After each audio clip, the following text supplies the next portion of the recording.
I shuffled my sister's deck one last time before wrapping the cards in their silk cloth. The vendor stalls around me had already closed, leaving only the hum of distant traffic and the patter of October rain on canvas awnings. Portland's night market always ran late on Fridays, but by 10:30, most people had scattered to bars or homes, leaving me to pack up alone.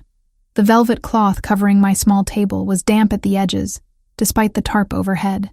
I folded it carefully, running my fingers over the embroidered moons and stars Lily had sewn 3 years ago, back when she was still here to tease me about believing in anything at all.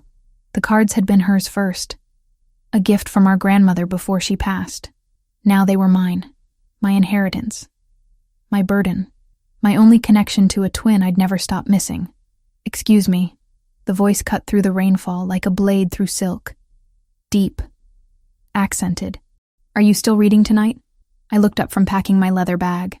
A man stood at the edge of my booth, water dripping from the shoulders of a charcoal suit that probably had a designer label I'd never heard of. Tall, maybe 6'3", with dark hair slicked back from a face all sharp angles and shadows. His eyes caught the string lights still glowing overhead. Dark brown, almost black in this light, with an intensity that made me want to step back. "I'm closed," I said, keeping my voice steady. 26 years old, and I still got nervous around certain types of men. The kind who looked at you like they could see straight through to your bones. "There's another tarot reader who works Saturdays, or I can give you my card for an appointment next week. I don't have until next week." He stepped under the tarp, out of the rain. Up close, I could see the details my instincts had already catalogued. The cut of his jaw, a thin scar running along the right side, near his ear, hands that looked like they could break things, or build them. "I need a reading tonight. I'll pay double your rate." Something in his tone suggested this wasn't a request I should refuse. Not out of fear, exactly, but out of that sixth sense Lily always said I had. The one that whispered when something important was about to happen. $100, I heard myself say. My normal rate was $50 for a half-hour reading. Cash. He pulled out a money clip without hesitation. The bills were crisp, probably fresh from an ATM. He counted out 500s and set them on my damp table. "That's 500, I said, not touching the money. "I know." His gaze never left mine. "For your time and your discretion." I should have told him to leave, should have packed up my cards and gone home to my cramped apartment where the heater barely worked, and the upstairs neighbor played heavy metal at 2 a.m. Instead, I unfolded my velvet cloth and spread it across the table again. "Sit." He took the folding chair across from me, moving with a grace that didn't match his size. I unwrapped Lily's cards, feeling their familiar weight in my palms. 3 years of readings and they still smelled like her perfume. Lavender and vanilla. Memory and grief. "What's your question?" I asked, beginning to shuffle. "I don't have a question." He leaned back, completely at ease despite the rain now drumming harder against the tarp. "I want to know what you see."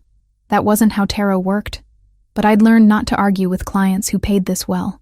I shuffled until the cards felt ready, then spread them in a Celtic cross layout. The pattern Lily had taught me on our 16th birthday, back when we'd practiced on each other and laughed at the dramatic predictions. I flipped the first card, the Lovers. Present situation. Second card, the Tower, reversed, recent past. Third card, the Ten of Swords, what lies beneath. My hand slowed as I turned over the fourth card. Death. Not always literal, but in this spread, surrounded by these cards, it felt heavy. Final. Interesting start, he murmured. I ignored him, revealing the fifth card, the Seven of Cups, possible future. Sixth card, the Two of Cups, near future. Seventh card, the Devil, how he sees himself. Eighth card, Justice, how others see him. Ninth card, the Moon, hopes and fears. I paused before the final card, my fingers hovering over it. The Outcome card, the one that would tie everything together or blow it all apart. Go ahead, he said softly. I can handle it. I flipped it. The Ace of Cups. For a long moment, I just stared at the spread. Then I looked up at him, this stranger with his expensive suit and dangerous eyes. And something in my chest tightened. You're in the middle of a war, I said slowly, interpreting what the cards showed me. The tower in your past means something you built came crashing down. Violently. You're still dealing with the betrayal that caused it. I gestured to the Ten of Swords. Someone close to you. Multiple someones. He didn't confirm or deny, just watched me with that unnerving stillness. Death here doesn't mean you're going to die, I continued, though I wasn't entirely sure I believed that. It means transformation, an ending that leads to a beginning. But the devil suggests you're trapped in a cycle of power and control. You think you're in charge, but something has its claws in you. And the rest? His voice gave nothing away. I touched the Two of Cups, then the Lovers. Love, soon, maybe already happening without you realizing it. The Two of Cups in your near future, and the Lovers in your present, both pointing to the same thing. A connection, a partnership. The Ace of Cups as your outcome confirms it. New emotions, a new beginning, something pure in the middle of all this darkness. The rain had picked up, drowning out the city sounds. We were alone in a bubble of lamplight and storm, and I realized my heart was racing. You're going to fall in love, I said, meeting those dark eyes. Soon, maybe tonight. He was quiet for a long moment. Then his mouth curved into something that wasn't quite a smile, but held too much knowledge to be anything else. I know. The way he said it sent ice down my spine. Not threatening, just certain, like he'd already seen this future and accepted it. The moon card, I pressed on, needing to finish the reading and get away from him, shows your fear. You're afraid of illusion, of not seeing clearly, of being deceived again. And justice means the world sees you as someone who demands balance. An eye for an eye. You have power, but you use it according to your own code. Very perceptive. He stood, buttoning his suit jacket with one hand. Your name? Hannah. I didn't know why I answered. Hannah Evans. Hannah Evans. He repeated it like he was committing it to memory. I'm Mateo. Just a first name. No last name offered. I should have pressed, but something told me I didn't want to know more than he was willing to share.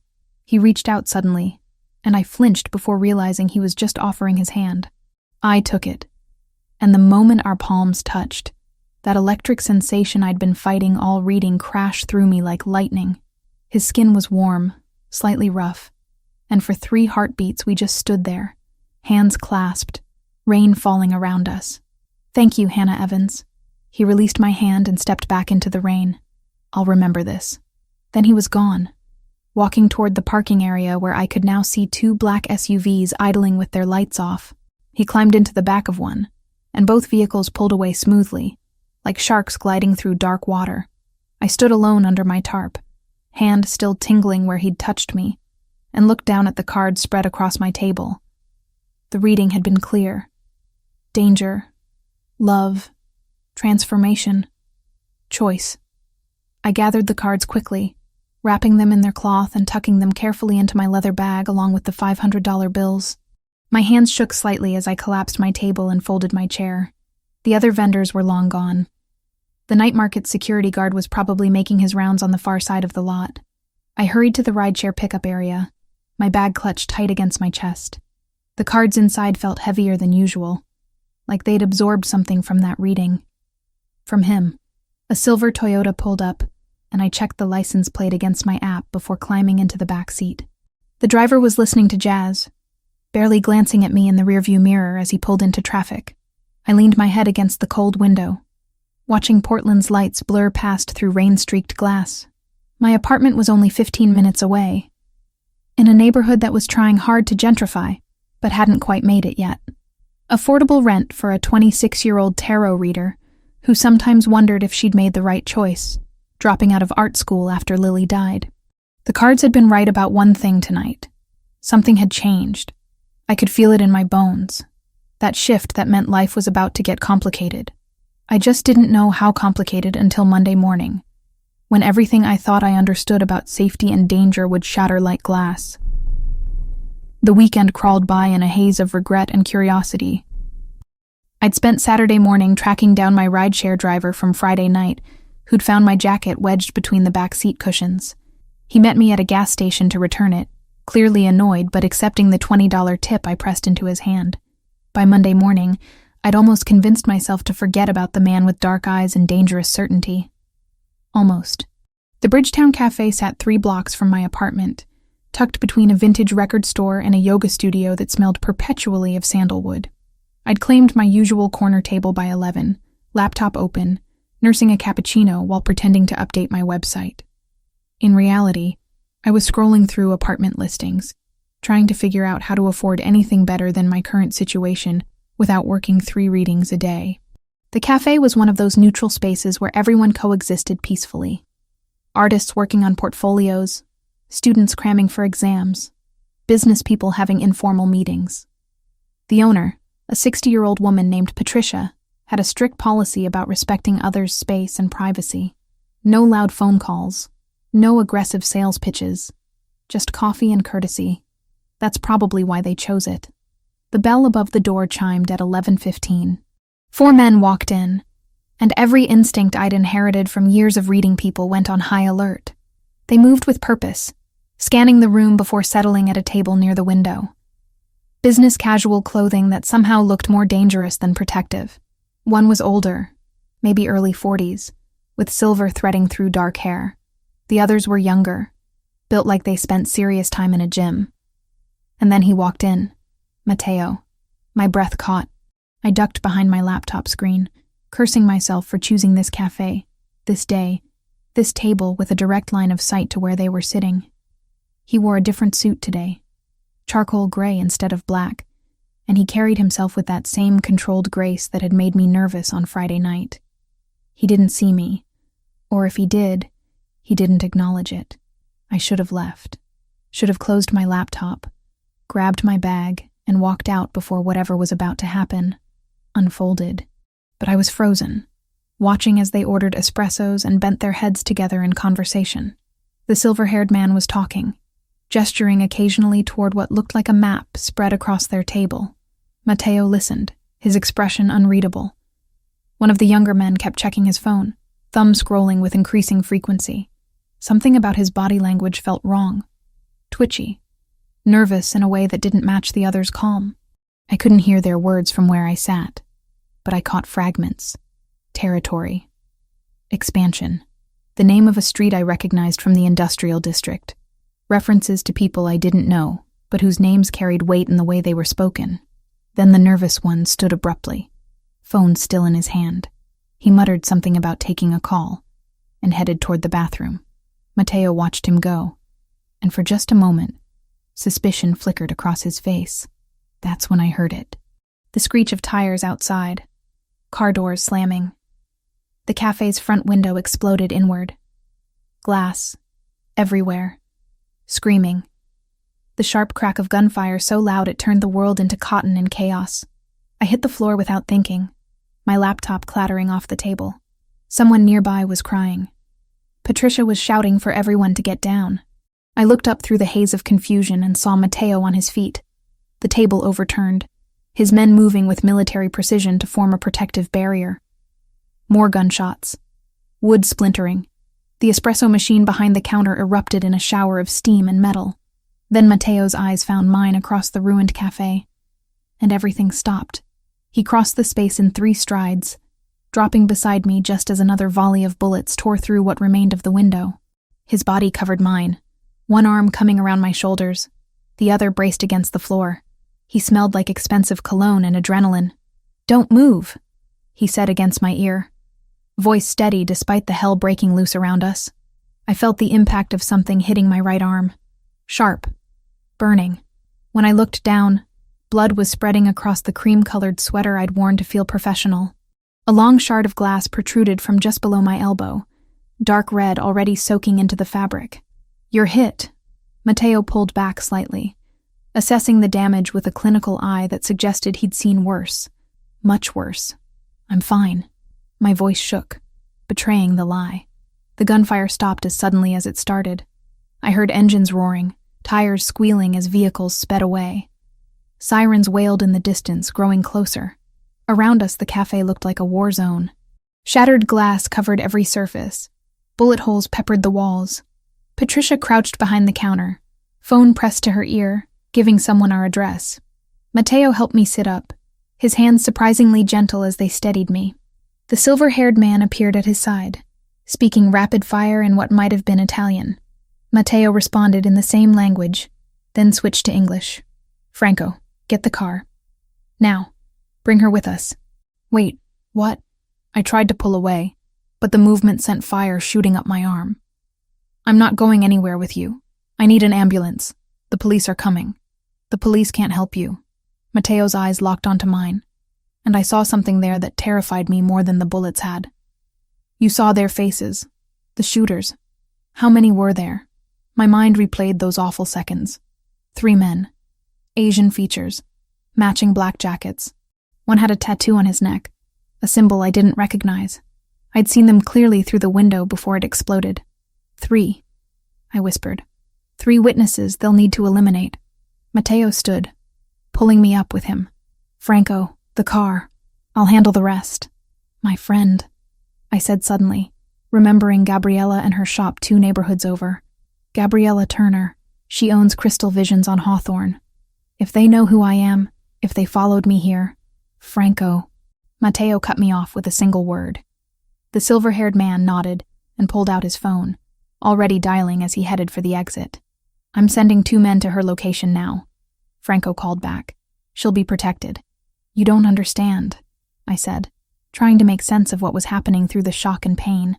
"I don't know anything. I was just having coffee. I didn't hear anything important." "You don't need to hear anything."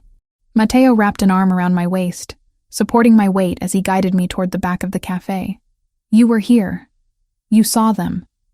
That's all that matters to the people who just tried to kill me." We emerged into the alley behind the building. A black SUV pulled up, identical to the ones I'd seen Friday night. Franco held the back door open, his expression grim but controlled. "My bag," I said weakly. "I left it inside, my cards. I'll have someone retrieve it." Mateo helped me into the vehicle, sliding in beside me. "Right now, we need to move." The door slammed shut. The SUV pulled away from the curb as police cars screamed past in the opposite direction. I pressed my uninjured hand against the glass shard still embedded in my arm, trying to slow the bleeding. The world tilted sideways, and I realized I was going into shock. "Stay with me, Hannah." Mateo's voice cut through the fog. "We're going somewhere safe.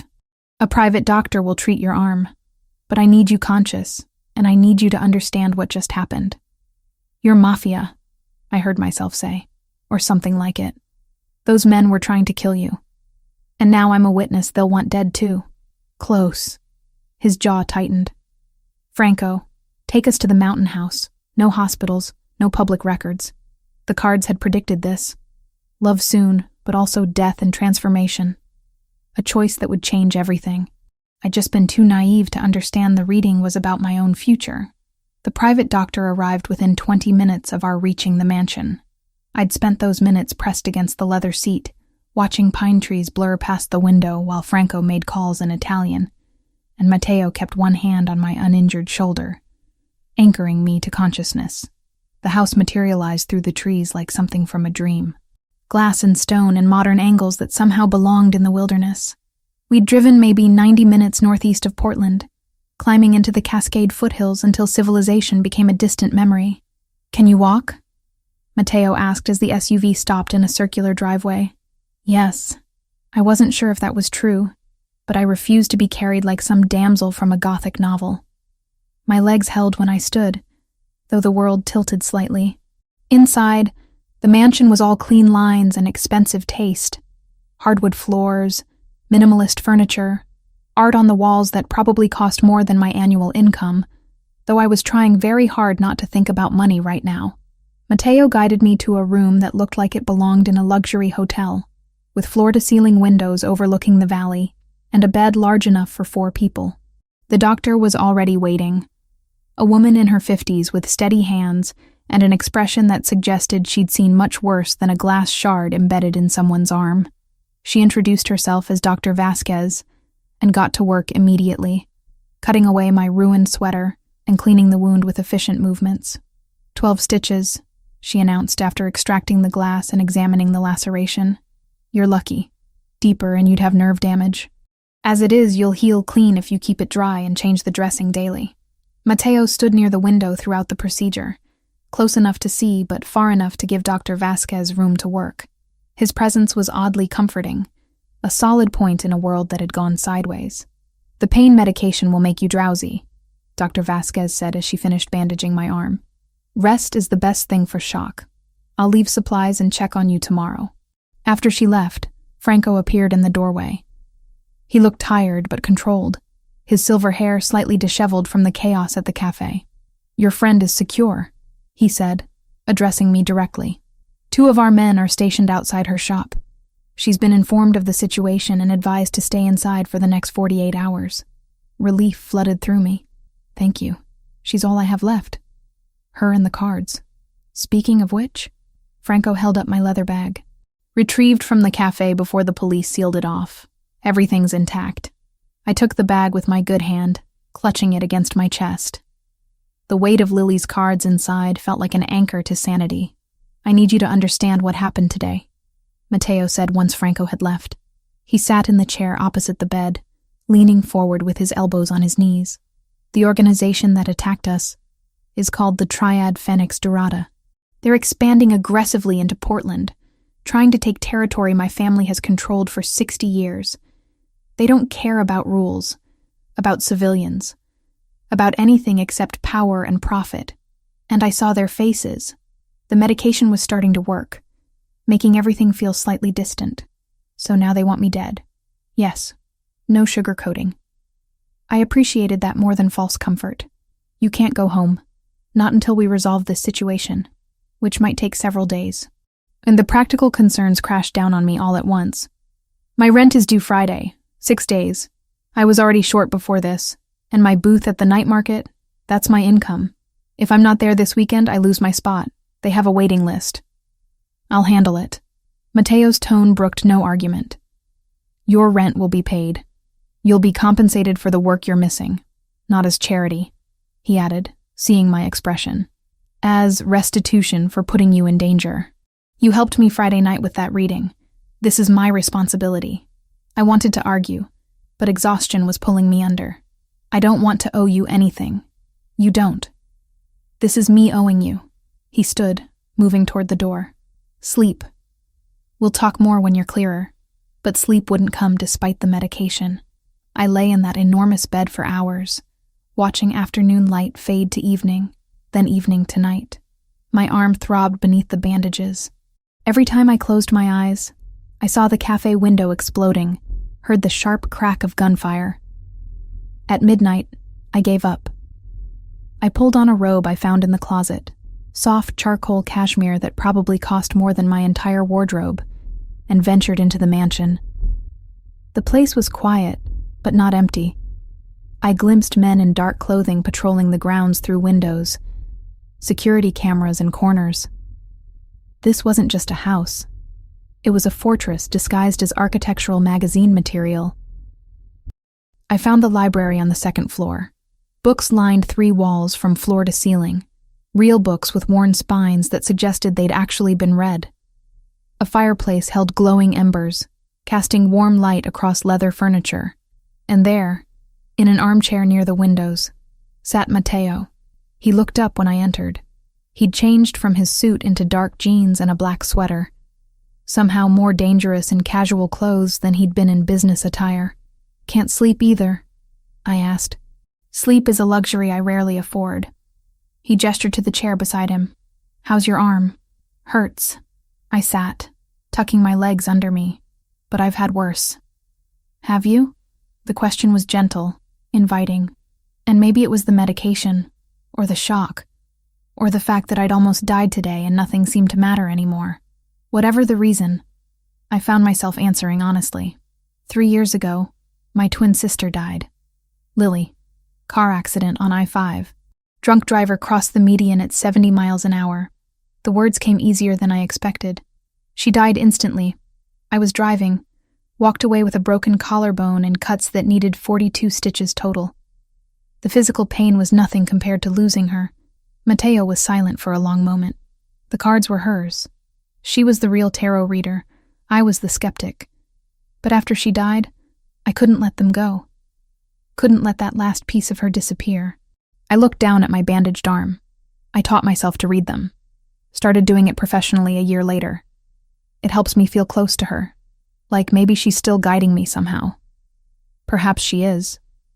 Mateo's voice held no mockery. I've seen too much of the world to dismiss anything as impossible. What about you? I turned the question back on him. Franco called you boss at the cafe. And you have all this. I gestured around the library. This isn't normal wealth. This is something else. My grandfather came from Naples in 1958 with nothing but a suitcase and stubborn pride. He built an empire through connections, favors, and refusing to bend to anyone. When he died, my father inherited. When my father died 6 years ago, I inherited. I was 28, too young, too unprepared, but there was no one else. No siblings. Only child. My mother died when I was 12. Cancer. His jaw tightened. My father threw himself into work after that. Built the organization bigger, stronger. He taught me everything before a heart attack took him at 56. Left me with 200 families depending on me for their livelihoods, their protection, their futures. That's a heavy weight for someone so young. 34 isn't that young. A ghost of humor crossed his face. But yes, heavy. Every decision I make affects hundreds of lives. Every mistake costs someone their safety. Or worse. We sat in companionable silence, watching embers glow in the fireplace. Outside the windows, stars scattered across the mountain sky, brighter than anything visible in Portland. The reading Friday night, I said eventually. The cards showed me your future. Love, transformation, a choice that would change everything. I thought I was reading for you, but maybe I was reading for myself too. Maybe the cards see more than we realize.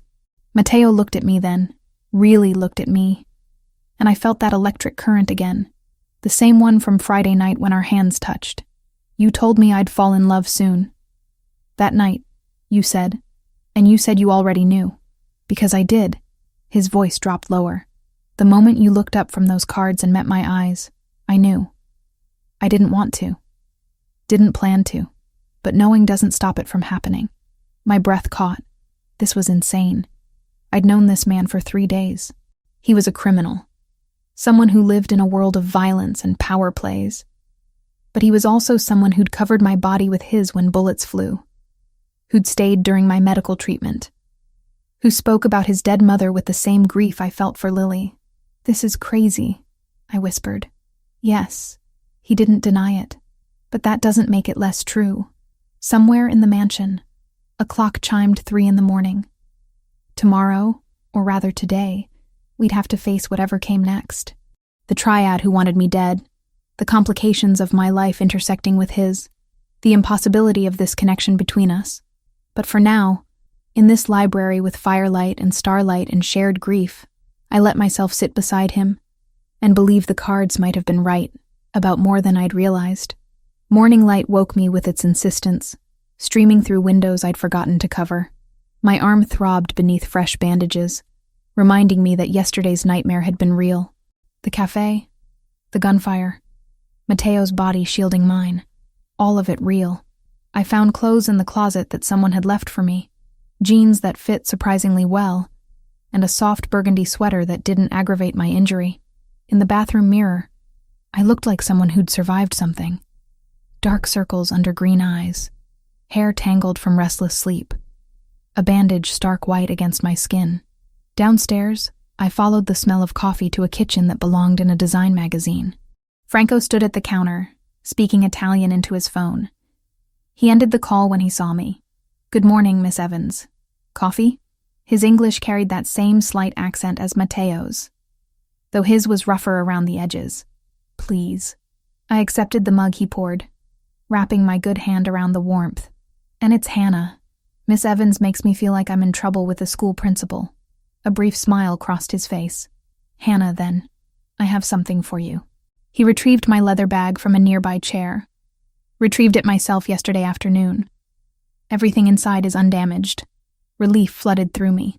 I took the bag, immediately checking for the cards. Still wrapped in their silk cloth, still radiating that faint scent of Lily's perfume. My connection to my sister, preserved. Thank you. The words felt inadequate. You didn't have to do that. Matteo made it clear your cards were important. Franco refilled his own coffee. He's currently in a meeting with our security team, reviewing footage from the attack. He'll want to speak with you when he's finished.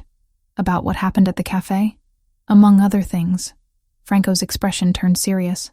The men who attacked us are from an organization called Triad Phoenix Dorada.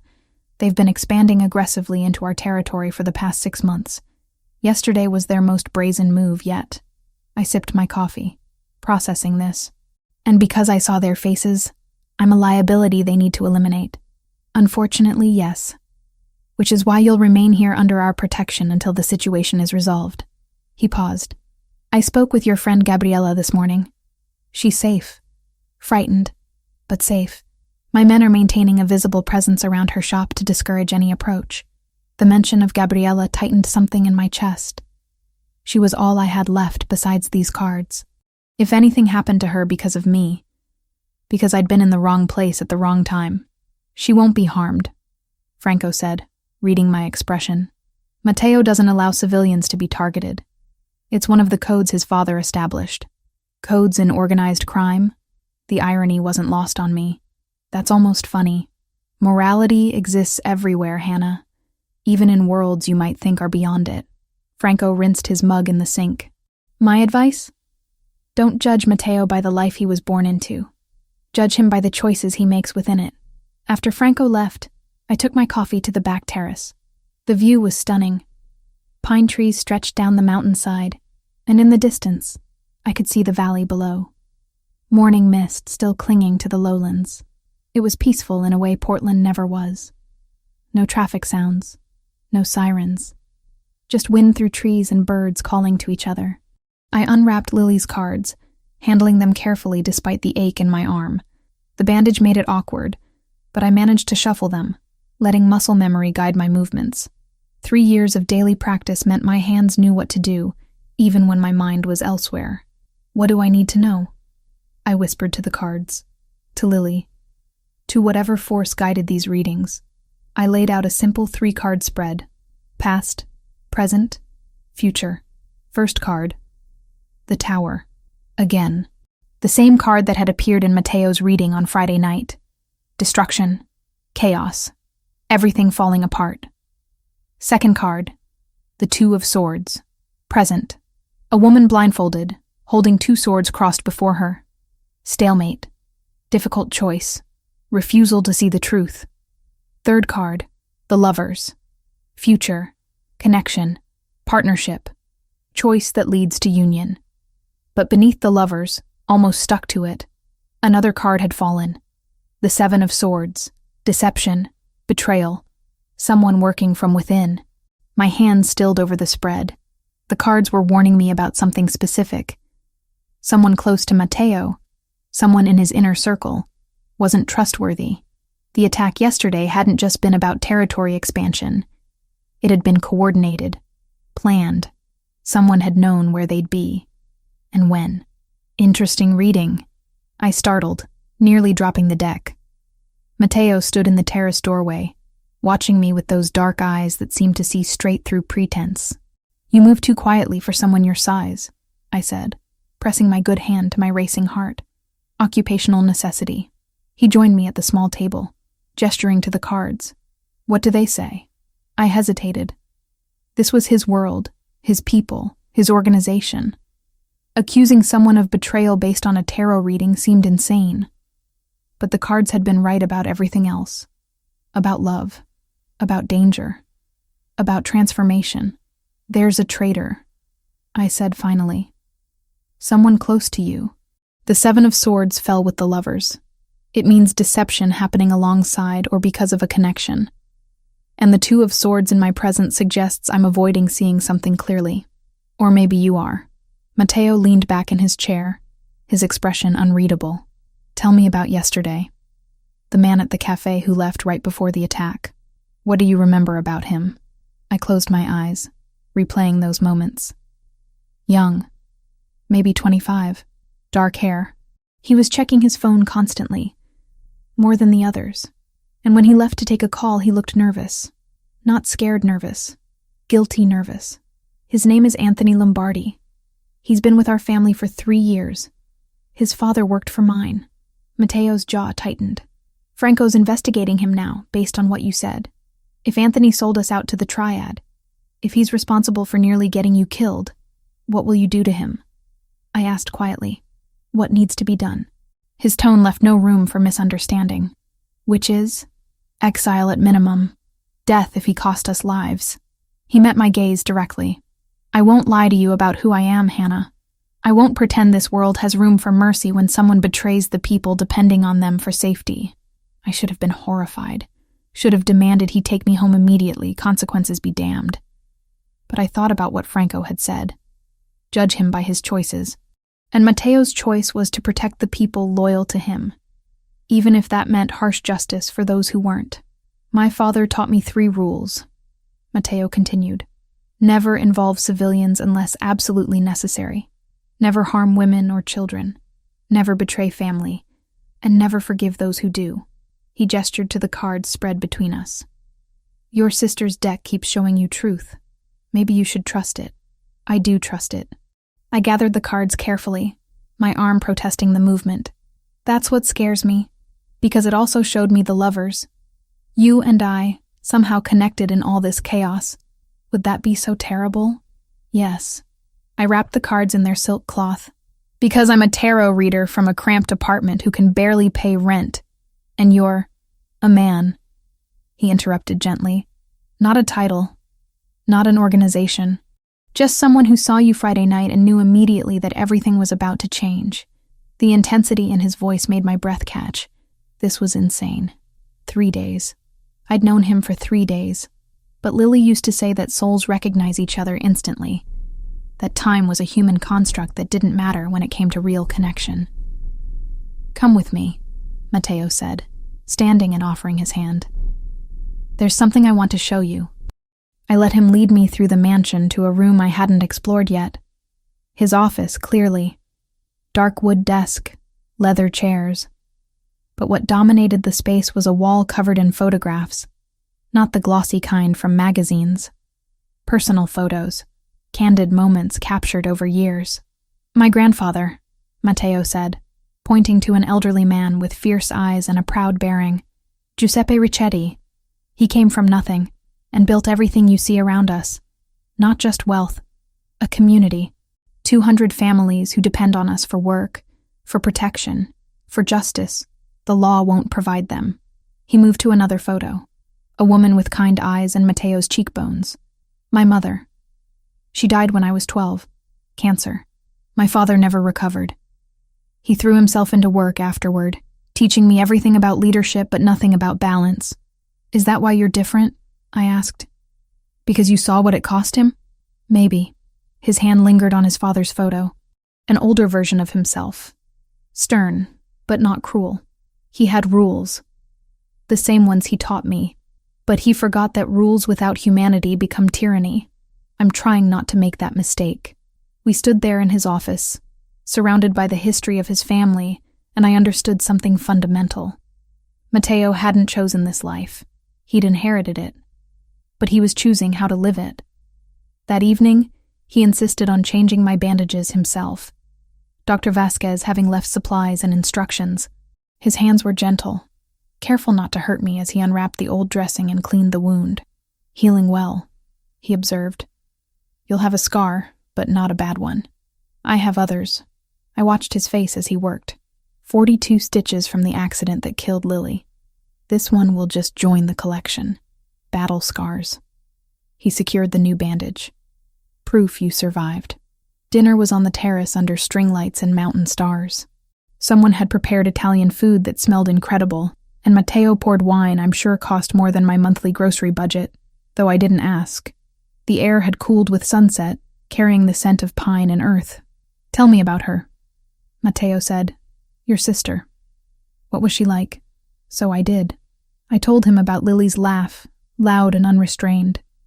About how she believed in magic and possibility while I believed in logic and planning. About how she'd bought these tarot cards from a shop in Seattle and taught herself to read them. Then taught me, insisting I had natural intuition I was ignoring. She sounds like she would have liked this.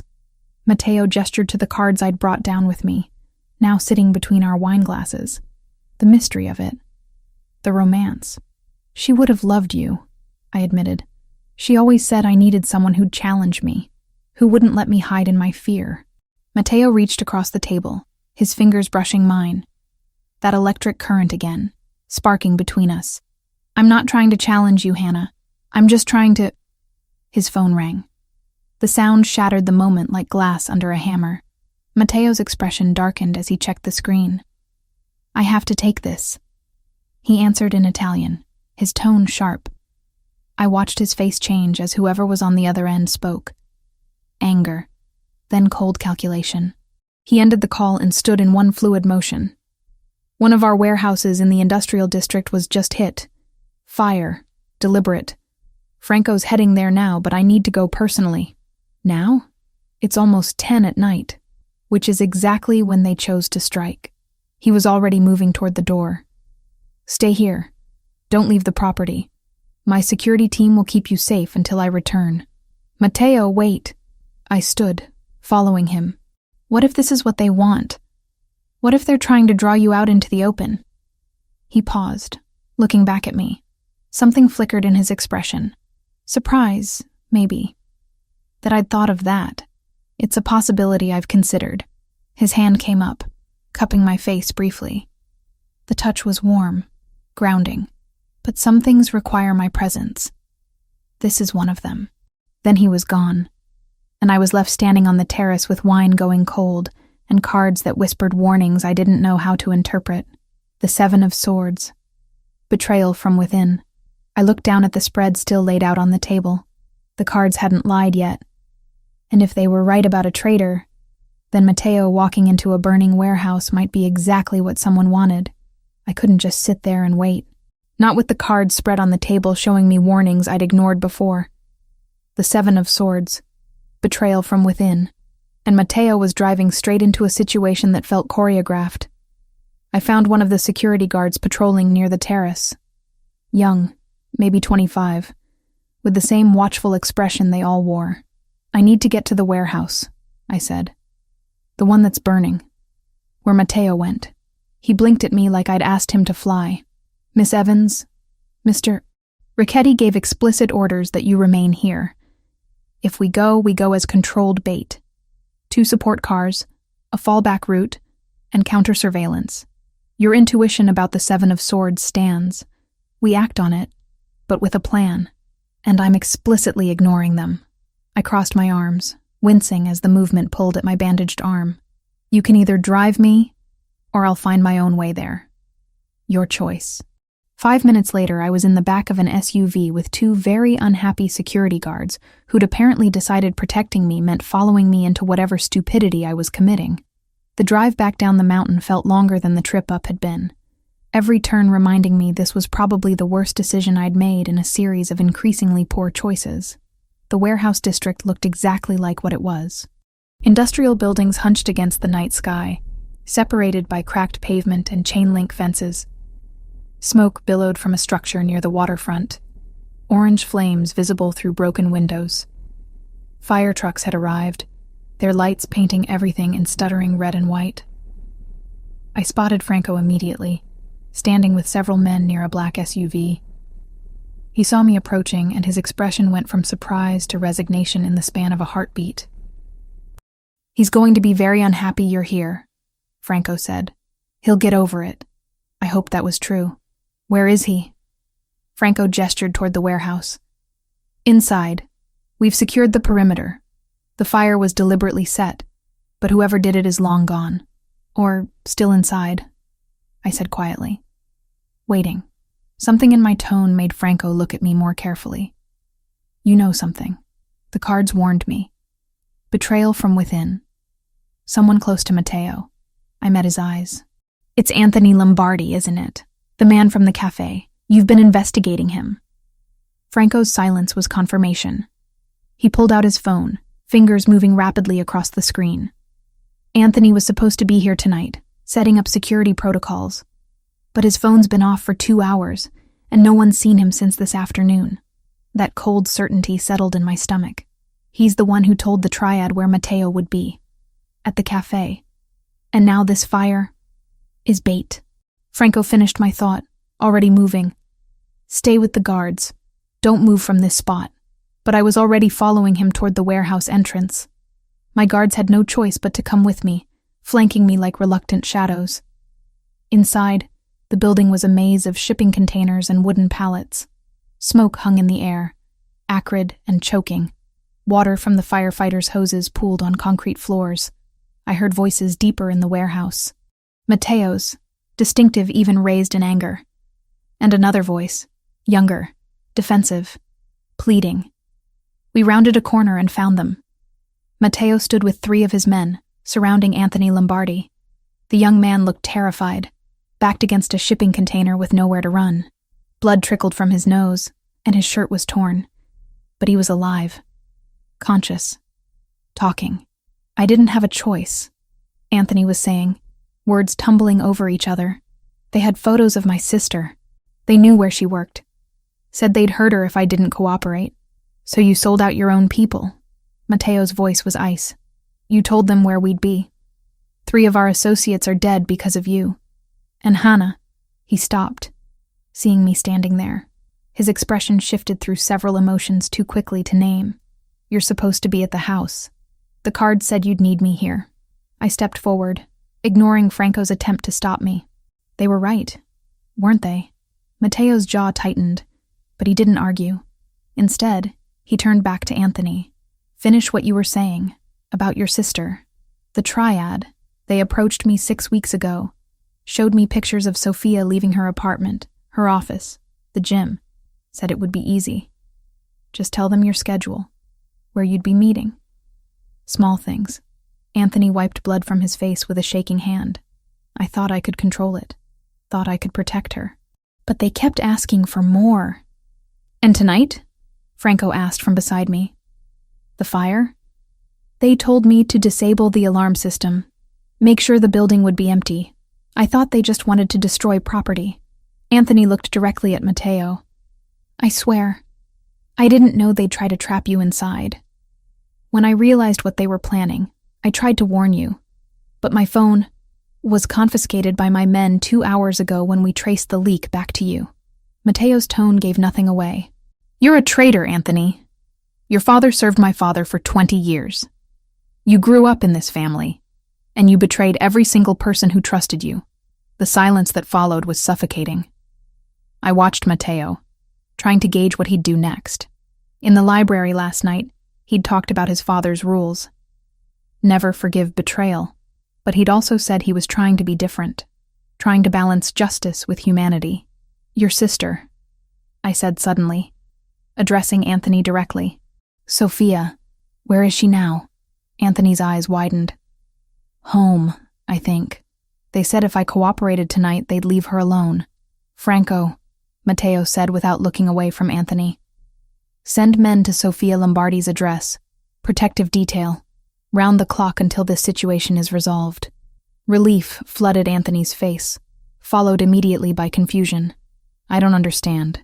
You're a traitor and a coward, Matteo said flatly.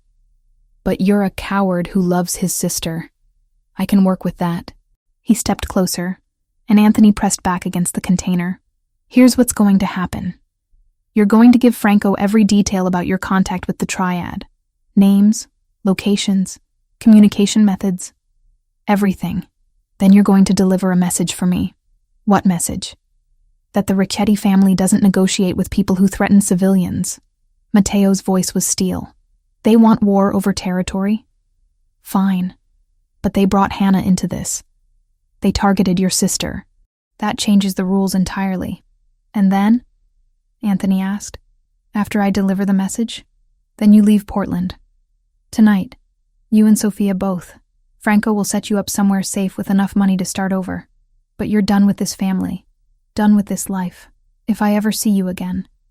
If you ever contact anyone from our organization. There won't be a second chance. Matteo paused. That's more mercy than you deserve. Take it. Anthony nodded rapidly. Something like hope flickering in his eyes. Franco pulled him away. already making calls to arrange the protective detail and extraction. The other men dispersed, leaving Matteo and me alone in the smoky warehouse. "You shouldn't have come," he said finally. "You needed someone here who'd remind you that mercy is possible." I moved closer. The cards showed me betrayal. Yes, but they also showed me choice. You just proved you can choose differently than your father would have. My father would have killed him. Matteo's hand came up, fingers ghosting over my cheek. Maybe he was right. Maybe mercy is weakness in this world. Or maybe mercy is the only thing that keeps you from becoming exactly like the people you're fighting against. I turned my face into his touch. Anthony made terrible choices, but he made them out of love for his sister. You understood that. You honored it. He still betrayed us. Got people killed. I know. I did know. There wasn't a simple answer here. No clear line between justice and mercy. But you also just saved 2 lives tonight. Anthony's and Sophia's. That has to count for something. Matteo studied me in the dim light filtered through smoke and shadows. You see things in me I'm not sure actually exist. I see who you're trying to be. I touched his chest, feeling his heart beat beneath my palm. That's more real than who you were born to be. The kiss happened like gravity, like something inevitable finally allowed to occur. His mouth on mine, careful at first, then deeper as I pressed closer. He tasted like smoke and determination. His hand steady on my waist, pulling me against him. Every nerve in my body came alive. 3 days of tension and fear and impossible connection finally finding outlet. When we broke apart, breathless, his forehead rested against mine. "We should get out of here," he murmured. "Before the fire marshal starts asking questions I can't answer." The drive back to the mansion was quiet, but it was the comfortable kind of silence. Matteo's hand found mine in the darkness, fingers lacing together. Outside the windows, Portland gave way to wilderness, city lights fading to starlight. At the mansion, we stood in the entry hall facing each other. Everything from the past 3 days hung between us. The tarot reading that had predicted this. The cafe attack that had thrown us together. The conversations in the library at 3 a.m. His mercy toward a traitor. This kiss that had changed everything. "I'm falling for you," I said. The honesty felt dangerous and necessary. I know it's insane. I know it's been 3 days. But Lily used to say that souls recognize each other instantly. That time doesn't matter when it comes to real connection. Your sister was wise. Matteo's hand came up, cupping my face. "I told you Friday night that I already knew. When you said I'd fall in love soon, I knew you were right. Because I'd already started falling the moment you looked up from those cards. This is complicated. Yes. I'm not part of your world. Not yet." His thumb brushed across my lower lip. "But you're choosing to be. Right now. In this moment." He was right. I was choosing this. Choosing him. Choosing to believe the cards had brought us together for a reason that transcended logic and safety, and every sensible thing I'd ever believed about my own life. When we kissed again, it was different. Slower. A promise instead of a question. And when he led me upstairs to his room, when we fell into sheets that smelled like cedar and starlight, when his hands learned my scars, and I learned the geography of his, it felt like the most natural thing in the world. Later, with dawn approaching and Matteo asleep beside me, I thought about transformation, about how the Tower card meant everything falling apart so something better could be built, about how the Lover's card meant choice, always choice, and I'd made mine. 3 days ago, I'd been a tarot reader struggling to pay rent, living half a life in memory of my dead sister. Now I was lying in a Mafia boss's bed, having chosen impossible love over safety, having witnessed mercy in a world built on violence, having become someone Lily would have recognized better than I recognized myself. The cards had been right about everything. Love, danger, transformation, choice. And we were only halfway through the story they'd started telling. I woke to morning sun and an empty bed. The sheets beside me still held Matteo's warmth, but he was gone. A note rested on his pillow, black ink on cream paper in handwriting that matched his personality. Precise. Controlled. Situation developed overnight.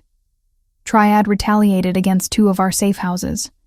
No casualties, but I need to handle this personally. Stay at the mansion. Franco has orders to protect you. Back by noon. M. I touched the paper, tracing the single initial at the bottom. 34 years old, and he still signed notes like a teenager trying to be mysterious. The thought made me ache with affection I had no business feeling after 4 days. 4 days. That's all it had been since Friday night's tarot reading. Less than a week. And my entire world had restructured itself around this man and his impossible life. My arm throbbed as I dressed, reminding me that yesterday's violence was still healing. The bandage needed changing. Dr. Vasquez had left supplies, and I managed it one-handed, examining the neat line of 12 stitches bisecting my forearm. Another scar for the collection. Lily would have called it a badge of survival. She'd been good at reframing trauma into triumph. God, I missed her.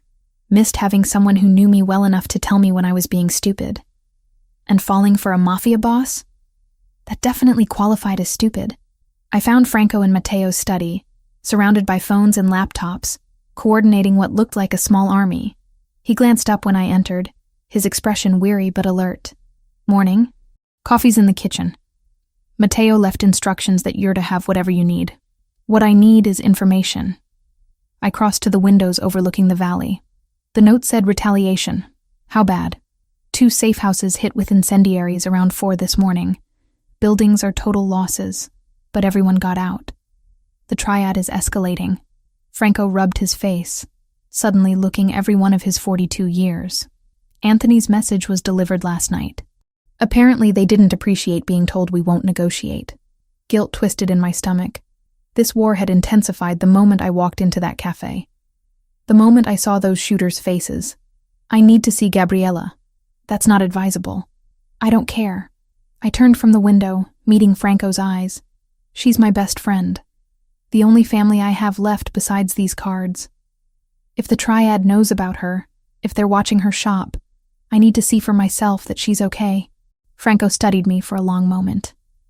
Then he sighed. Mateo's not going to like this. Mateo isn't here. I crossed my arms, wincing as the movement pulled at my healing wound. And I'm not asking permission. I'm going. You can either arrange secure transport or I'll find my own way. You're as stubborn as he is. But Franco was already reaching for his phone. Give me 20 minutes to arrange the detail. And Hannah? If anything happens, if I tell you to move, you move. No questions. Understood? Understood. The drive back to Portland took 90 minutes, 2 SUVs bracketing the one I rode in with Franco. Morning traffic was heavy, giving me too much time to think. About Mateo's hands on my skin last night. About the choice I'd made. About what Lily would say if she could see me now. She'd probably quote some passage about following your heart off a cliff. That was Lily. All poetry and passion, while I'd been spreadsheets and caution. Until she died, and I'd learned that caution couldn't protect anyone from drunk drivers, or fate, or loss. Gabriela's shop, Crystal Visions, sat on Hawthorne in a neighborhood of vintage stores and coffee shops. Even from a block away, I could see the 2 men stationed outside, not hiding, standing visible in dark suits, arms crossed, making it very clear the shop was under protection. Your friend has been asking about you, Franco said as we parked. I told her you were safe but couldn't give details. Inside, the shop smelled like sage and patchouli, familiar and comforting. Gabriela emerged from behind a display of healing crystals, and relief flooded her face when she saw me. Hannah. She crossed the space in 3 steps, pulling me into a hug that made my arm protest. What the hell is happening? These men show up Tuesday saying you're in danger, that I need to stay inside, that I shouldn't talk to anyone I don't know. I know. I'm sorry. I held her tight with my good arm. It's complicated. Complicated? She pulled back, taking in my bandaged arm, the exhaustion that probably showed on my face. You look like you've been through a war. Something like that. I glanced at Franco, who'd positioned himself near the door, scanning the street. Can we talk in the back? Her office was cluttered with inventory and paperwork, crystals sorted by type in plastic bins. Gabriela shut the door and turned to me with an expression that demanded truth. Start talking. So I did. Not everything. Not the parts about Mateo that felt too private, too new. But the rest, the tarot reading on Friday, the cafe attack, being taken to his mansion for protection, the triad who wanted me dead for being a witness. Jesus, Hannah. Gabriella sank into her desk chair. This is insane. This is actually insane. You need to go to the police. And tell them what? That I witnessed an attempted mob hit, and now I'm hiding with the target? I shook my head. The police can't protect me from this. But Matteo can. Matteo. She said his name like it tasted wrong. The man who runs organized crime in Portland. That Matteo. It's not that simple. It never is. She stood, pacing the small office. But Hannah, you're in love with him. I can see it. 4 days, and you're already in so deep you can't see straight. Maybe. I wasn't ready to deny it. But the cards showed me this path. Lily's cards. And they haven't been wrong about anything yet. Gabriella's expression softened. She knew what those cards meant to me. Lily would want you safe. Lily would want me living. I touched my bandaged arm. Not just surviving. Actually living. Taking risks. Choosing passion over safety. That's what she always said I needed to do. Before Gabriella could respond, Franco's voice cut through the door. Hannah, we need to leave. Now. The urgency in his tone had me moving instantly. Gabriella followed as we emerged into the shop's main floor. Franco was on his phone, speaking rapid Italian, his free hand resting on something beneath his jacket. A weapon. He was reaching for a weapon. What's wrong? I asked. Possible tail spotted 2 blocks out. We're leaving. He ended his call, already moving toward the back exit. Out the rear. Move. Gabriella grabbed my good arm. Be careful. I will. I hugged her quickly. Stay inside until those men tell you it's safe. The alley behind the shop smelled like garbage and rain. Our SUV pulled up, engine running, another already positioned to follow. Franco hustled me into the back seat, sliding in beside me. Where's the third vehicle? I asked, noticing we were one short. Blocked in by traffic. They'll catch up. But Franco's expression suggested he didn't believe that. We pulled onto Hawthorne heading east, toward the freeway that would take us back to the mountains. Morning shoppers crowded the sidewalks. Cafes were full. Everything looked normal. Safe. That should have been my first warning. The black sedan appeared from a side street doing at least 60. It clipped our rear quarter panel hard, sending us spinning.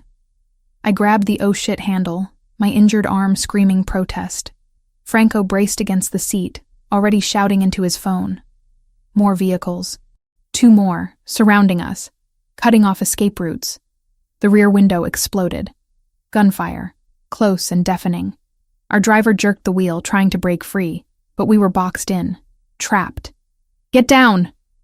Franco threw himself over me, his weight crushing me into the leather seat. Glass rained down. Metal shrieked. Someone was screaming, might have been me. Then I felt Franco jerk against me. Once. Twice. The impact of bullets finding flesh. His breath hitched, sharp with pain. Franco! I tried to see his face, but he was too heavy, pinning me down. Stay down, he gasped. Blood soaked through his jacket. Dark red spreading fast. Just stay. Our driver slammed the accelerator. The SUV lurched forward, scraping against the sedan before breaking free. More gunfire followed us, bullets punching through metal, but we were moving. Away. Toward safety. How bad? I managed once we'd put distance between us and the attack. Franco had shifted slightly, allowing me to breathe. Shoulder. His face was pale, jaw locked against pain. I'll live. But blood kept spreading. Too much blood. My brain switched into the mode it had learned 3 years ago when Lily bled out in my arms while I waited for ambulances that came too late.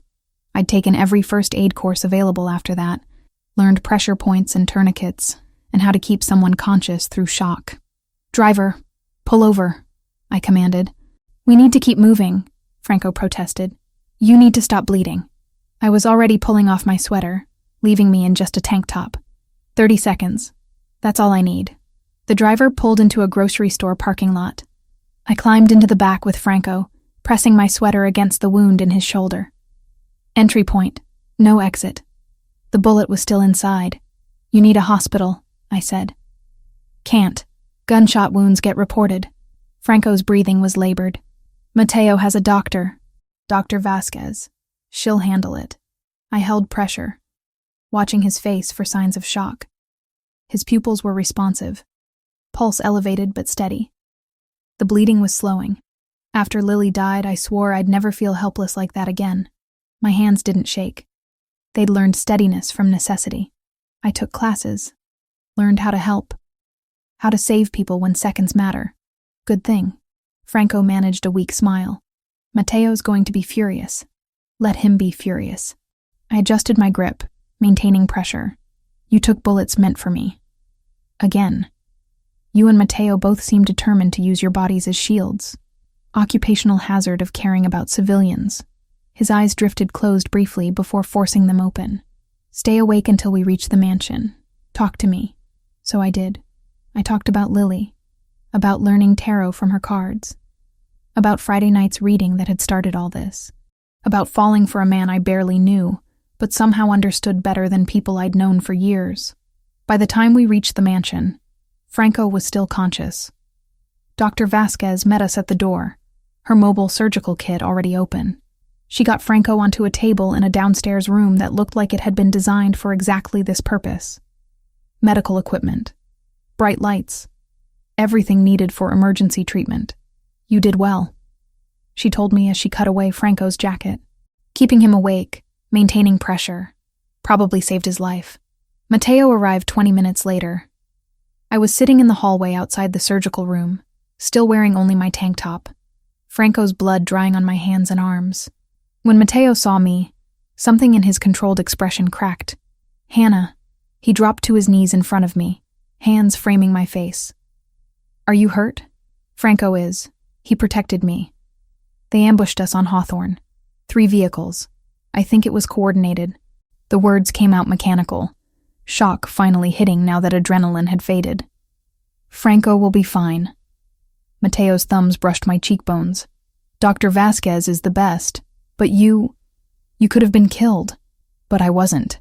I covered his hands with mine, not caring about the blood. Because your people keep throwing themselves in front of bullets meant for me. Franco, you at the cafe.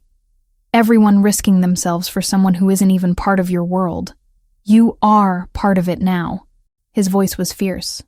Whether you chose it or not, you're in this. And that means we protect you. All of us. I looked at this man kneeling before me. This dangerous, complicated, impossibly good man who'd inherited a world of violence and was trying to navigate it with honor. And I realized Gabriella had been right. I was in love with him. Completely. Irrevocably. 4 days and a lifetime all at once. The triad isn't going to stop, I said quietly. Not until they get what they want. Then we'll have to make sure they don't get it. Mateo stood, pulling me to my feet. Come on, let's get you cleaned up. Then we plan how to end this. 4 a.m, brought Mateo home with blood seeping through his shirt and exhaustion carved into every line of his face. I met him at the door, having spent the past 3 hours unable to sleep while Franco recovered upstairs, and the mansion hummed with tense activity. You're hurt, I said, already moving toward him. It's nothing. But he swayed slightly, betraying the lie. One of his men caught his arm, steadying him. It's not nothing. I slipped under his other arm, supporting his weight. Where? Ribs, maybe cracked, definitely bruised. His breathing was shallow, controlled. The triad's second-in-command thought he could end this with a direct challenge. He was wrong. We made it to his bedroom, and I helped him onto the bed. His shirt was ruined, torn and blood-stained. I cut it away with scissors from the medical supplies Dr. Vasquez had left, revealing the damage beneath. Bruising spread across his left side, dark purple blooming under olive skin. When I pressed gently along his ribs, he hissed between clenched teeth. 2, maybe 3 fractured, I said. You need x-rays. Later.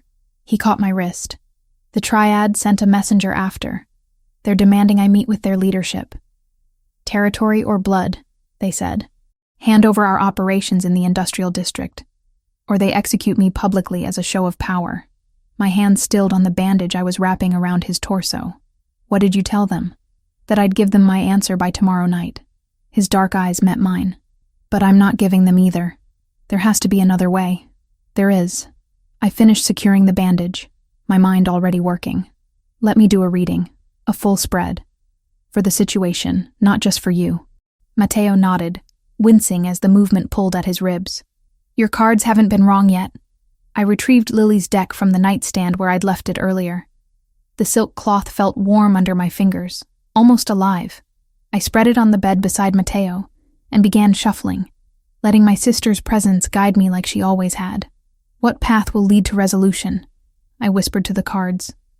I laid out a Celtic cross spread, each card revealing itself with deliberate significance. The King of Swords in the present position, justice, clear thinking, and strategy. The Five of Wands reversed in the recent past, conflict that had escalated unnecessarily. The Three of Cups in the near future, alliance, celebration, unity. But it was the advice card that made me pause. The Hierophant, tradition, established power structures, mediation through respected authority. There's your answer, I said, touching the Hierophant. You need a mediator, someone both sides respect, someone who can broker peace without either of you losing face. Who? Matteo's voice was rough with pain and skepticism. The Triad won't listen to anyone in my organization, and I won't trust anyone in theirs. I thought about the conversations I'd overheard over the past days, references to other families, other organizations that maintained neutrality in territorial disputes. Then I remembered something Franco had mentioned in passing. The Irish, I said. The O'Sullivan family. Franco mentioned them once. Said they maintain neutrality, that they don't take sides in wars between other organizations. Matteo's expression shifted, considering. The O'Sullivans control the docks. They have agreements with everyone because everyone needs access to shipping. They're powerful enough that no one wants to antagonize them, smart enough to stay out of conflicts that don't concern them. Would they mediate? Possibly. He sat up slowly, one hand pressed to his bandaged ribs. If we approach it correctly, if we can convince them there's benefit to brokering peace rather than letting this war escalate. A knock interrupted us. Franco stood in the doorway, his arm in a sling, face pale but determined. I heard voices. What's the plan? Hannah suggested bringing in the O'Sullivans as mediators, Matteo said. What do you think? Franco considered for a long moment. It could work. Seamus O'Sullivan is pragmatic. He won't want a full-scale war disrupting operations at the docks. And the Triad uses his shipping routes too. He has leverage over both of us. Then we call a meeting, Matteo decided. Emergency council at 6. We present the option to the family leadership. If they agree, I contact Seamus this morning. By 6, the mansion's conference room was full of men who looked like they hadn't slept in days. 10 of them, ranging in age from late 20s to early 60s. Matteo's inner circle. The people who'd built and maintained his family's operations for decades. I stood near the back, not part of the council, but not excluded either. Matteo had made it clear I was staying, that my perspective mattered. The Triad has issued an ultimatum, Matteo began without preamble. Territory or my life. We have until tomorrow night to respond. I'm not giving them either. Instead, I'm proposing we bring in the O'Sullivan family as neutral mediators. Silence. Then one of the older men spoke. The O'Sullivans have never involved themselves in territorial disputes before. Why would they start now? Because this war affects their operations, Franco answered, his good hand resting on the table. Ships can't load and unload when the docks are in the middle of a firefight. The Triad's expansion has already caused disruptions. They'll see the benefit in ending this before it costs them more. Another voice, younger. And if the Triad refuses mediation, then we demonstrate that we're willing to negotiate in good faith. And they're not, Matteo said. That gives us moral authority with the other families. Makes it clear who's being unreasonable. Since when do we care about moral authority? The question came from a man in his 50s, scarred and skeptical. Since we became the family that protects its people rather than just profits from them, Matteo replied. My father taught me that power without honor is tyranny. I won't become what we're fighting against. I watched the council members exchange glances. Some looked convinced, others uncertain, but no one openly opposed the plan. "This was the tarot reader's idea," the skeptical man said, nodding toward me. "Why should we trust cards to guide strategy? Because those cards predicted everything that's happened so far." I spoke up before Matteo could defend me. "They showed betrayal from within. We found Anthony. They showed violence escalating. 3 safe houses burned. They showed a path through alliance and mediation. That's what I'm suggesting now. You don't have to believe in tarot to recognize pattern recognition when you see it." The man studied me for a long moment. Then, surprisingly, he smiled. "Fair point. If the cards have been right about everything else, might as well listen this time too." The vote was unanimous. Matteo would contact Seamus O'Sullivan and request mediation. If the triad agreed, they'd meet on neutral ground. If they refused, at least they'd tried the diplomatic approach first. After the meeting dispersed, I found Matteo on the terrace despite the early hour and his injuries. Dawn was breaking over the mountains, painting everything gold and amber. "You should be resting," I said, joining him at the railing. "So should you." He turned toward me, and in the morning light I could see how exhausted he was, how much this war had cost him. "The first reading you gave me, Friday night. Do you remember what the cards showed? Love, danger, transformation, choice." I leaned against the railing beside him. All of it came true. The lovers and the 2 of Cups. Death meaning transformation. The Tower showing destruction. Even the 7 of Swords revealing Anthony's betrayal. And the Ace of Cups as the outcome, Matteo added. New beginnings, pure emotion. That was you. Walking into my life and changing everything I thought I understood about what I wanted. I looked down at my bandaged arm, thinking about how much had changed in less than a week. Lily always said the cards don't predict fate. They show possibilities, paths we can choose if we're brave enough. Your sister was wise. She was reckless and passionate and believed in magic even when the world gave her every reason not to. I touched the silk-wrapped deck in my pocket. I used to think I was the logical one, the practical twin. But after she died, I realized she'd been right all along. Life is too short not to choose the impossible things, the dangerous love, the transformative risk, the path that scares you most. Is that what this is for you? Matteo asked quietly. The path that scares you most? Terrifies me, I admitted. But it's also the first time since Lily died that I've felt actually alive instead of just surviving. So yes, I'm choosing it. I'm choosing you. This impossible situation. This war. All of it. His hand found mine, fingers lacing together. All those predictions from Friday's reading came true. Love, betrayal, transformation. But the outcome card, that Ace of Cups, it's not finished yet. That's still ahead of us. New beginning, I said. After all this resolves, after the triad situation ends and your people are safe again, that's when we figure out what this becomes. I already know what it becomes. His free hand cupped my face, thumb brushing my cheekbone. It becomes everything. You become everything. You can't know that. It's been 5 days. I knew it in 30 seconds. His voice carried absolute certainty. The moment you looked up from those cards and told me I'd fall in love soon. The moment you said it with such confidence, like you could see my entire future laid out in front of you. I knew then. I just had to wait for you to catch up. He kissed me as sunrise turned the mountains into fire, and I tasted promise on his lips. Tomorrow we'd face the O'Sullivan family and try to broker impossible peace. Tomorrow the triad would answer our request for mediation. Tomorrow everything would either fall into place or fall apart completely. But right now, in this moment, with dawn breaking and Matteo's arms around me and Lily's cards warm in my pocket, I chose to believe the Ace of Cups would prove true. That new beginnings were possible even in the middle of war. That love could survive even when logic said it shouldn't. The cards had been right about everything else. I had to trust they'd be right about this too. The warehouse on the waterfront had been chosen for its neutrality. No one's territory. No one's advantage. Just concrete floors and shipping containers, and the smell of salt water carried in from the Columbia River. Saturday afternoon, 2 in the afternoon exactly. and I stood beside Mateo wearing clothes borrowed from someone in his organization, dark gray slacks, and a forest green blouse that actually fit. Professional. Serious. Not the tarot reader in boho skirts anymore. Franco flanked Mateo's other side, his arm still in a sling but his presence deliberate, recovered enough to attend, to show the triad that their bullets hadn't broken the Ricchetti family's strength. Behind us stood 6 more of Mateo's men, silent and watchful. Across the warehouse floor, the triad Phoenix Dorada had assembled their own delegation.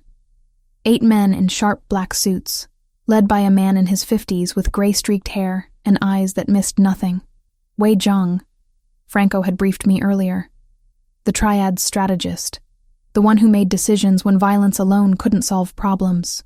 And between us, seated at a folding table that looked absurd in its simplicity, sat Seamus O'Sullivan and his second, a younger man named Patrick. The Irish family had agreed to mediate, but their expressions made it clear they weren't happy about being pulled into someone else's war. "Gentlemen," Seamus began, his Irish accent thick despite decades in America. "And lady." He nodded to me, surprise evident in his eyes. "We're here because your war is costing everyone money and bringing unwanted attention to operations that thrive on discretion. The docks can't function when bodies keep appearing in shipping containers." Wei Zhang spoke, his English precise.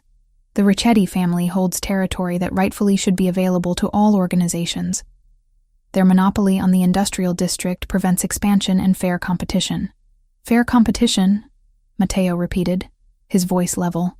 "Is that what you call attacking civilians, burning safe houses, attempting assassination in a public cafe? We would not have needed such measures if negotiation had been possible," Zhang countered. "But the Ricchetti family has refused every reasonable proposal for territory sharing. Because your proposals amount to us handing over 60 years of operations and receiving nothing in return," Franco interjected. "That's not negotiation. That's extortion." Seamus held up a hand. "We're not here to debate history. We're here to find solution. Both organizations use my family's shipping routes. Both benefit from stable operations at the docks. This war threatens that stability." He looked at Mateo. "What are you willing to compromise on?"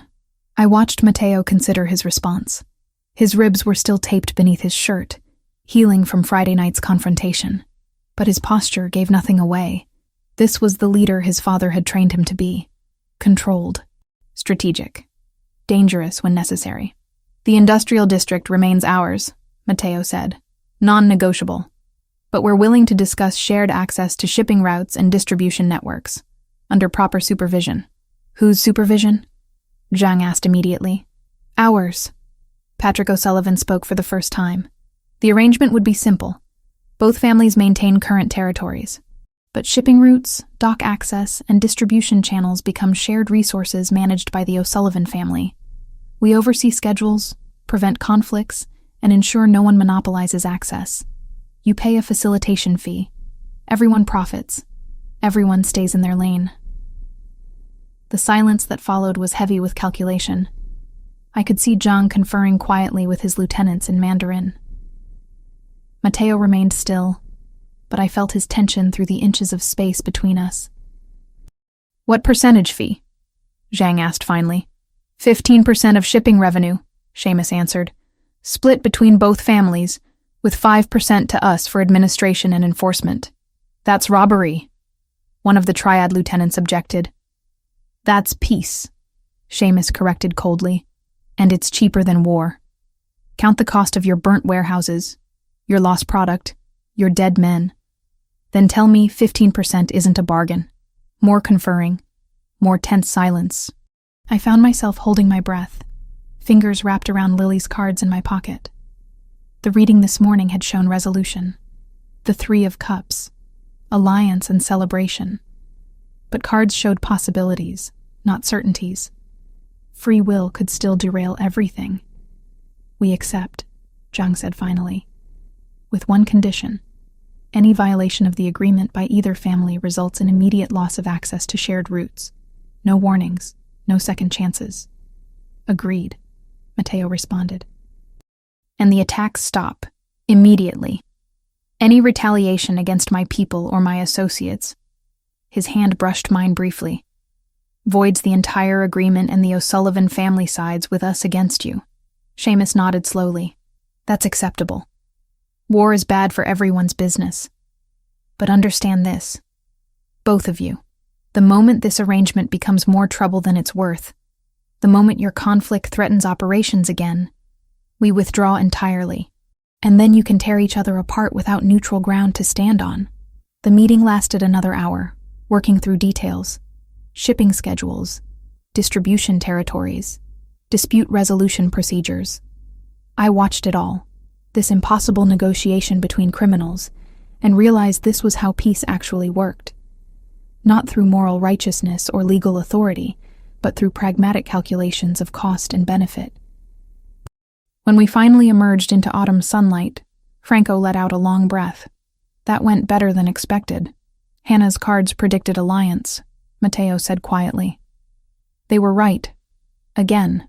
The cards showed possibilities, I corrected. You made the choice to pursue peace instead of war. That was you, not the cards. Over the following days, the reality of that choice became clear. Triad attacks stopped. The increased security around Gabriella's shop was gradually reduced to a single discreet presence.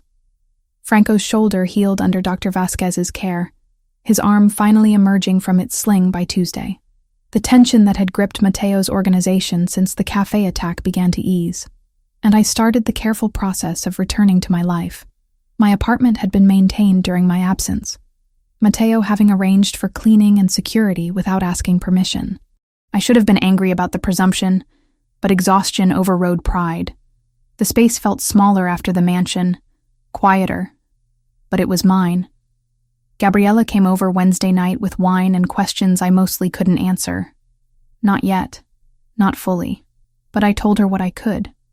About choosing to stay involved, about believing Matteo was more than the life he'd inherited, about finding something worth the risk. You're in love with him, she said. Not quite a question. Yes, no point denying it. And when he inevitably has to do something terrible, something you can't justify or understand, I thought about Anthony Lombardi, about the mercy Matteo had shown despite his father's rules demanding otherwise, about the negotiation Saturday instead of the war everyone expected. Then I'll face that when it comes, I said, but I won't judge him by hypothetical darkness. I'll judge him by the choices he actually makes. Gabriella called at dusk. She'd keep the store closed until Monday. The men at the door would remain. There had been no attempts to approach. Friday night, 1 week exactly after I'd first read Matteo's cards, I reopened my booth at the night market. The owner had held my spot, having been convinced by some generous donation from an anonymous source that I deserved consideration during my family emergency. I set up the familiar table and velvet cloth, arranged Lily's cards in their silk wrapping, and waited for customers under October's cooling sky. The market buzzed with Friday energy. Vendors calling out specials, musicians playing on street corners, the smell of food trucks mixing with rain on the wind. He appeared at 10:30, exactly as the crowds began thinning. Matteo, dressed in dark jeans and a leather jacket instead of his usual suits, looking almost normal, almost like someone who belonged in this world instead of his own. "Are you reading tonight?" he asked, that hint of humor in his voice. "For the right client." I gestured to the chair across from me. "What's your question?" He sat, and the motion felt like completing a circle, like returning to the beginning, knowing how the story ended. "I want to know what you see." Same as before. I shuffled Lily's cards, feeling their weight and warmth. They practically vibrated with energy tonight, with meaning. I spread them in the same Celtic cross layout I'd used that first night. The lovers in the present position. Still. Always. The Two of Cups in the near future. The Ace of Cups as the outcome. But now, new cards appeared in the spread. The 10 of Cups. The 4 of Wands. Celebration, joy, stable foundation. The kind of future I hadn't dared imagine a week ago. "Well?" Matteo asked, watching my face instead of the cards. "You asked me once what I saw," I said, touching the 10 of Cups. "I see happiness, real happiness, the kind that survives difficulty because it's built on truth instead of illusion. I move to the Four of Wands. I see stability, home, not just a place, but a person who becomes your foundation. And the outcome? I touch the Ace of Cups, the same card that had appeared in his first reading. New beginning, pure emotion. Everything the first reading promised but couldn't deliver yet. It's here now. Ready. Waiting. Matteo reached across the table, his hand covering mine on the cards. I told you I knew. That first night, I told you I already knew I'd fall in love. You did.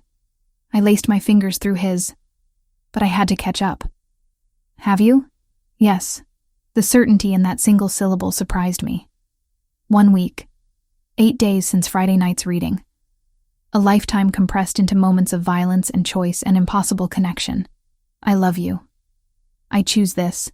I choose us. Whatever that becomes. He stood, circling the table to pull me to my feet. Around us, the market continued its Friday rhythm. People laughing. Vendors closing up.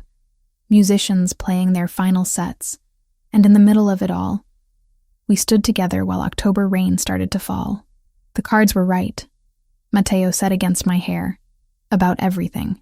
Cards show possibilities. We made them real. I pulled back slightly, looking up at his face. The face I'd seen across a table 1 week ago, and somehow recognized instantly. Together. Lily's voice echoed in my memory. Time doesn't matter when souls recognize each other.